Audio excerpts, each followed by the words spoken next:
Bismillah.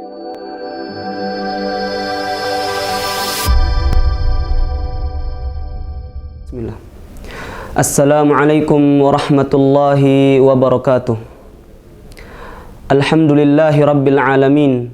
Wassalatu wassalamu ala ashrafil anbiya'i wal mursalin, Sayyidina Muhammadin wa ala alihi wa sahbihi ajma'in, wa man tabi'ahum bi ihsanin ila yaumiddin, wa sallama tasliman katsira, amma ba'du.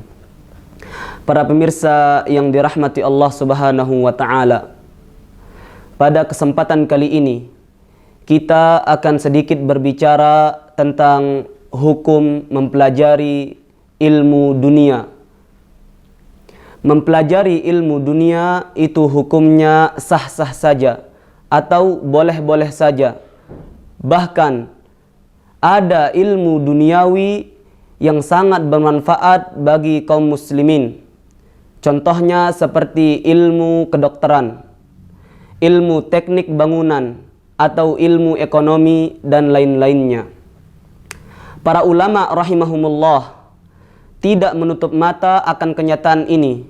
Bahkan di antara mereka ada yang memotivasi untuk bersungguh-sungguh di dalam menuntut ilmu dunia. Contohnya Imam Asy-Syafi'i rahimahullahu ta'ala, ia berkata, la a'lamu ilman ba'dal halali wal haram anbala minat tibbi illa anna ahlal kitab golabuna ilaih.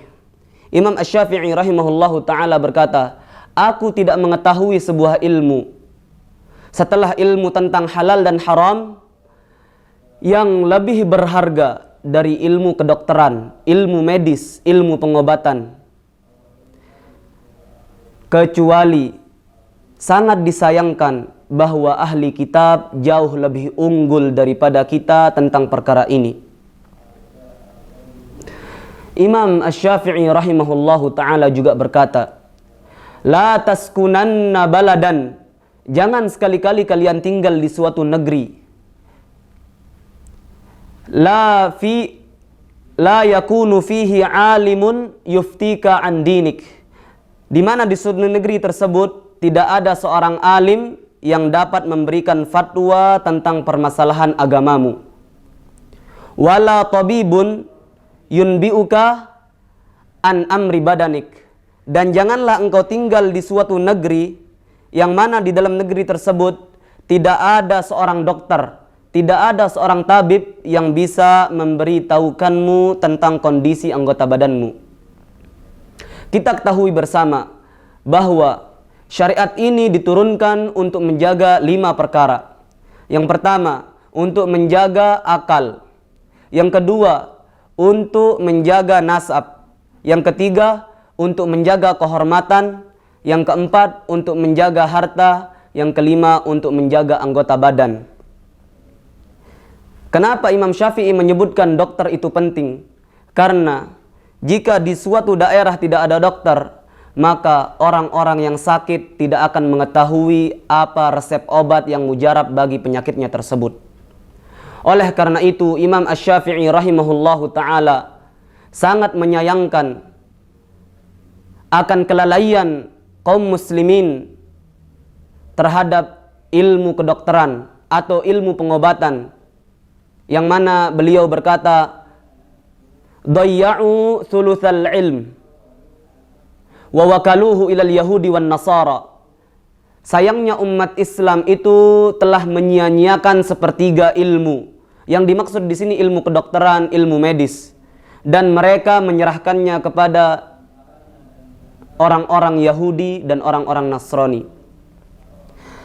Syekh Saleh Al-Fauzan, Syekh Saleh Fauzan Al-Fauzan hafizahullahu ta'ala pernah ditanya, ada seorang dari karangan remaja kaum muslimin yang memiliki kecenderungan untuk serius mempelajari ilmu duniawi seperti ilmu kedokteran atau aktif di dalam penelitian modern lainnya. dengan mengatakan mereka bertekad untuk mengurangi ketergantungannya kaum muslimin kepada orang-orang musyrik. Maka apa pendapat Anda tentang fenomena ini? Syekh Shalih bin Fauzan Al-Fauzan menjawab, ini adalah hal yang sangat bagus dan ia akan mendapatkan pahala di dalamnya. Hanya saja yang wajib baginya dahulu untuk tidak meninggalkan menuntut ilmu syar'i, yaitu permasalahan-permasalahan yang wajib baginya, terutama tentang hukum-hukum akidah, yaitu pokok-pokok dasar keimanan. Terus hukum-hukum ibadah, yaitu fikih-fikih salat, fikih-fikih bersuci, zakat, haji, berpuasa.